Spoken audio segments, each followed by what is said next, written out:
সুপ্রিয় দর্শকবৃন্দ, কারা সবচেয়ে বেশি অস্টিওআর্থ্রাইটিসে ভোগার ঝুঁকিতে থাকবে? প্রথমেই বলেছি যে এটা বয়সজনিত রোগ, সাধারণত ৬০ বছর ঊর্ধ্ব বয়সীদের হয়ে থাকে এবং ছেলেদের থেকে মেয়েদের বেশি হয়ে থাকে এবং মেয়েদের নর্মালি ৪৫ বছর অথবা তারপর থেকে এই রোগটা শুরু হয়। তারপর যারা ওজন একটু বেশি তাদের অস্টিওআর্থ্রাইটিস হওয়ার সম্ভাবনা থাকে। তারপর কিছু প্রফেশন আছে যে প্রফেশনগুলোতে হাঁটুর উপর প্রতিনিয়তই চাপ পড়ে, রিপিটেটিভ ইনজুরি হয়, তাদের হতে পারে।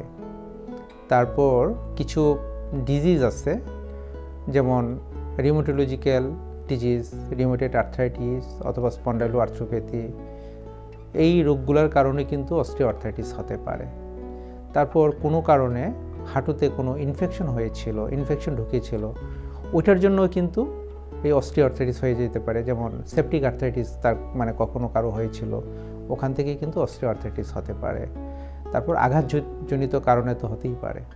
তো এই অনেকগুলা কারণে অস্টিওআর্থ্রাইটিস হতে পারে। সুপ্রিয় দর্শকবৃন্দ, আমি তো অনেকগুলা কারণ বললাম, এর মধ্যে যারা হাঁটুতে কখনো আঘাত পেয়েছেন এই ব্যাপারটা নিয়ে অবহেলা করবেন না, কারণ এই আঘাত থেকেই একসময় কিন্তু অস্টিওআর্থ্রাইটিস হয়ে যেতে পারে। সেজন্য আঘাত পাওয়ার পর আপনি যদি হাঁটুয় ব্যথায় ভোগেন অথবা হাঁটু ব্যথা অনুভব করেন, তাহলে আপনি অবশ্যই সংশ্লিষ্ট যারা বিশেষজ্ঞ চিকিৎসকের পরামর্শ নেবেন।